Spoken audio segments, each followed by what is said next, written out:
All right, guys, hope you are doing well. Today we're going to be finishing up the remainder of the War of 1812 and focus in on the remaining portions of James Madison's presidency. Before we get started on this, and there's not a lot of things to go over, it's mostly re-emphasizing things that you learned yesterday.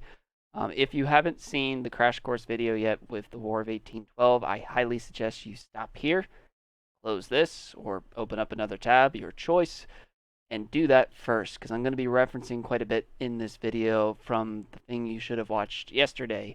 But without further ado, let's get going and talking about the War of 1812. So there's one aspect of the war, and again, this was a pretty lengthy war. Don't think the war was short just because we're not talking a whole lot about it or spending a short time on it. One aspect that I like looking in was our invasion of Canada. So the Warhawks in Congress demanded James Madison that you should invade Canada. And there's a lot of benefits to invading Canada. Imagine if we owned Canada today with all of their maple syrup and their pro hockey teams and the Toronto Raptors and whatever else that comes from Canada that you might like. Tim Hortons, if you're from up north, that's what I like from Canada. And anywho, surely the Canadians would see us as liberators if we went into Canada and we said, join us, and together we will rule North America, and you won't have to be British anymore, and tea time will be optional.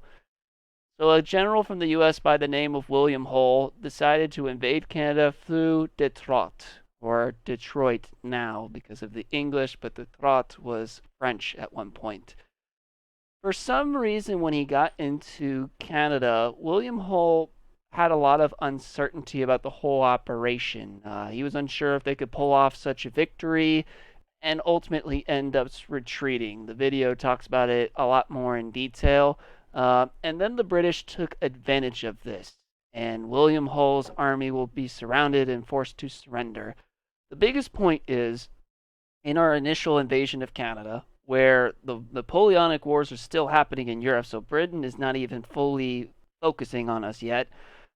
Our very small army, because of Thomas Jefferson, of 7,000, just suddenly became 5,000, all because of this invasion of Canada situation.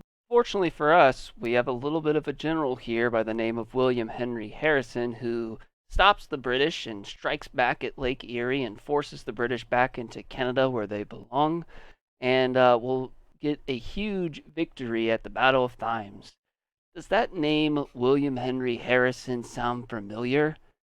If it does, it should. He'll eventually be the ninth president of the United States.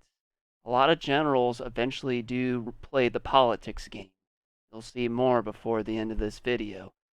There are your notes for this portion of the War of 1812. I would encourage you guys to pause, take a break, write it down, and did you do it? All right, let's move on. In the South, so the Native Americans had joined forces with the British during the War of 1812. So the British didn't have a lot of soldiers in the South at the time because all those soldiers are in Europe, making sure Napoleon doesn't invade England. But the Native Americans decided, you know what, this is our chance to strike back at America and defeat them, and maybe we can get a better deal with the British. If you remember stuff with like the Proclamation of 1763, the British and the Native Americans do actually have a pretty interesting history about negotiating somewhat fair deals, although no one really does a fair deal with the Native Americans. But unfortunately for those Native Americans, they had to face a general in the South by the name of Andrew Jackson, who will defeat them very, very decisively in the South. Now, that General Andrew Jackson is going to eventually be your seventh president of the United States. The guy on the $20 bill, for perspective. Another battle which made him famous was the defeat of the Creeks at the Battle of Horseshoe Bend, forcing them to give up millions of acres of land to the United States, which will eventually lead him to even grander ideas of potentially acquiring all of Florida.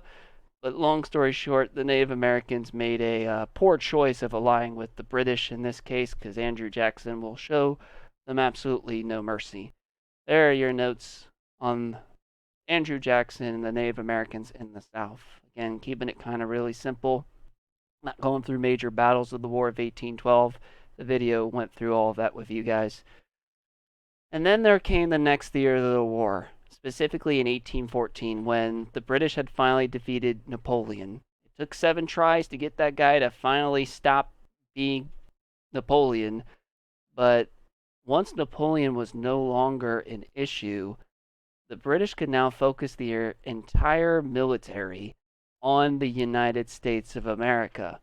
Now, if you've ever seen Star Wars before, this isn't good at all.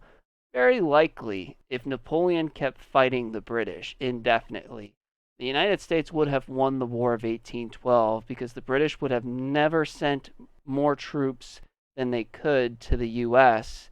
with the fear that the French could invade England at any moment. We were having success under William Henry Harrison, we were having success under Andrew Jackson, and so forth. But now that Napoleon is out of the picture, the British could set their eyes solely on the U.S. And at that point, it was time to panic, because the British will attack Washington, D.C. The British plans were pretty simple once they had their entire navy open: take the nation's capital and force the U.S. to surrender. They march into Washington, D.C. on August 1814 with relative ease and burn down our White House, the original White House. Our nation was shocked to find out that the British had seized the nation's capital and set it ablaze, and it was kind of like a situation of, what do we do now? And there was more battles going on in other major cities along the coast, specifically in Baltimore. So the British attacked a fort called Fort McHenry in attempts to try to seize the city in order to make it British. And during that time, when there was like bombs and bombardments and fighting throughout the night, very young Francis Scott Key witnessed all of this and wrote a very famous song when he saw that in the morning our flag was still there. That whole entire battle on Fort McHenry in Baltimore would inspire him to write Your Star-Spangled Banner. There are your notes for when the British start going into the U.S. and setting D.C. on fire and all that stuff. The war ending. So I'm just going to kind of keep it simple with the War of 1812. It started off a little shaky at the beginning because our army was really not ready for battle. Then we saw some really early success with William Henry Harrison and Andrew Jackson. Then the British won't be preoccupied by Napoleon, and then they will come and focus their attention on us. But neither side wanted to take this round 2 any further, and the war is going to end. The British were really, really tired of all the fighting. Not only did they fight the U.S. back in the Revolutionary War, but they've been fighting Napoleon for a very long time in Europe. So the idea of invading the U.S. and trying to conquer it all and making it British again, when they were not successful in doing that during the Revolutionary War, they wanted to pursue peace. And the United States, being that we really weren't ready for a war, decided we want peace as well. So on Christmas Eve, 1814, the two sides signed the Treaty of Ghent in Belgium, ending the war, and then the US and the UK were no longer at war with each other. Another interesting thing about this treaty, one of the early proposals for the treaty, the British wanted the US to admit that the British did not lose the Revolutionary War. They simply merely gave up, or they just let the US happen.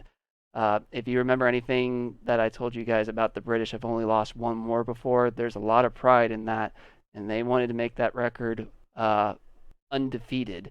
And we said no, that wasn't something we were going to agree to. But anywho, long story short, it takes a while for the news to spread, and something incredible, but also not incredible, happens in January of 1815. It was known as the Battle of New Orleans. So back in New Orleans, they have no idea that a treaty has been signed. The treaty was signed near Christmas time in Europe. It takes a while to get that news over to the U.S., so people were still fighting over here. And Andrew Jackson is going to take his army and win a stunning victory over the British. The British outnumbered Jackson 3-1. The British lost about 2,500 people between Andrew Jackson and fellow armies. The U.S. only lost about 300 people. This is going to make Andrew Jackson famous. Everybody in the newspaper would realize that, this guy literally just not only defeat the British army, but he literally decimated them. That's going to make Andrew Jackson popular. And it's also going to make Madison popular because at the end of the war, it was like we had the last word. But anywho, that's a discussion for another day. There are your last notes for this whole section, and that's honestly the end for the era of Thomas Jefferson and Madison. Tomorrow you'll be working on a crash course video talking about the market revolution, and be on the lookout for us starting James Monroe next week.